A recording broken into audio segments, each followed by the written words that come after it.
Salam olahraga untuk semua para pencinta bela diri di Indonesia. Kita tahu belakangan ini ada ketegangan antara Cynthia Chandranaya dengan para penggemar bela diri mixed martial art.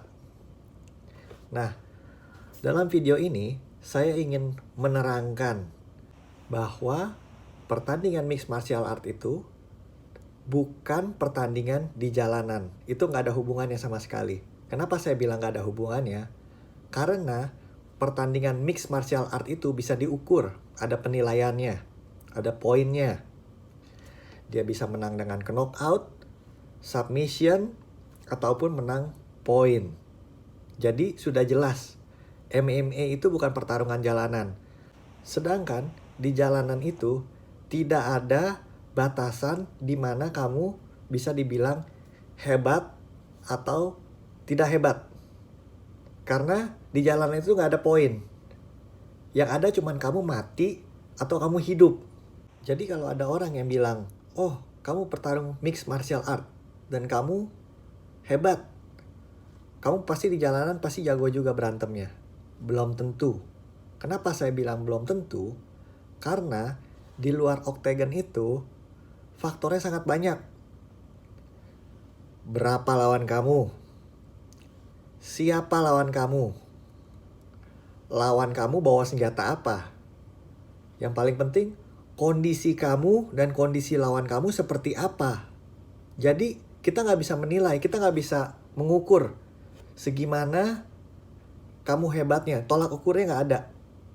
Nah, dari situ kita sudah tahu bahwa keberhasilan kamu bertarung di jalanan itu adalah kamu selamat atau kamu tidak selamat. Dan cara yang paling mudah untuk kamu selamat di jalanan yaitu menghindari pertarungan. Jadi sudah jelas. Kalau orang-orang yang berpikiran kamu hebat di jalanan dan kamu memilih untuk bertarung di jalanan, itu bukan hebat, itu bodoh. Kenapa saya bilang bodoh?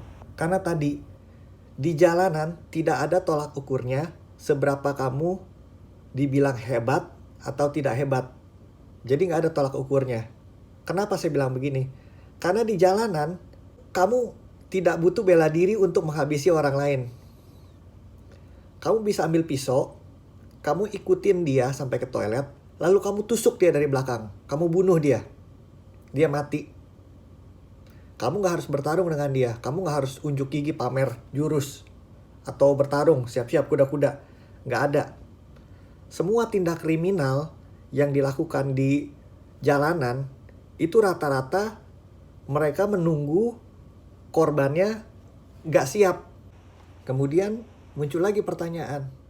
Kalau gitu buat apa kamu belajar bela diri? Itu gak ada gunanya dong.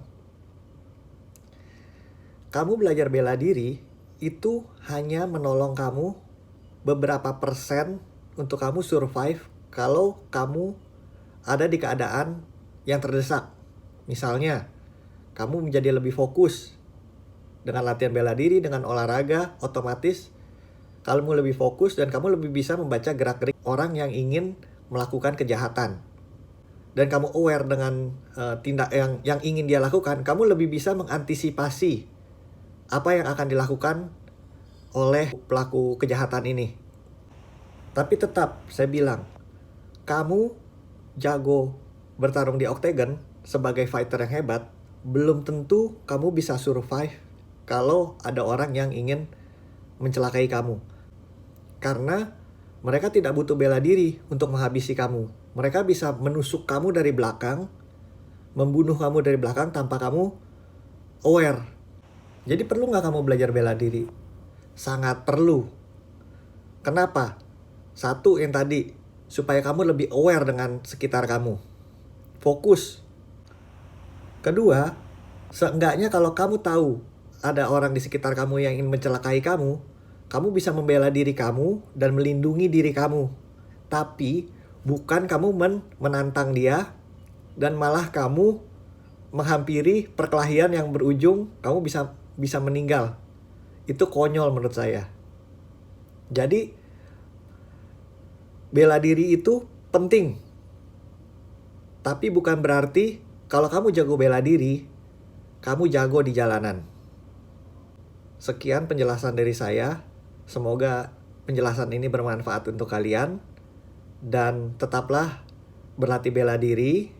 Tapi ingat, kalau ada pertarungan di jalanan yang kamu nggak bisa elakin, ya udah, kamu berjuang untuk nyawa kamu. Tapi kalau kamu bisa lari, kamu bisa menghindar, lebih baik kamu menghindari pertarungan di jalanan. Salam bela diri.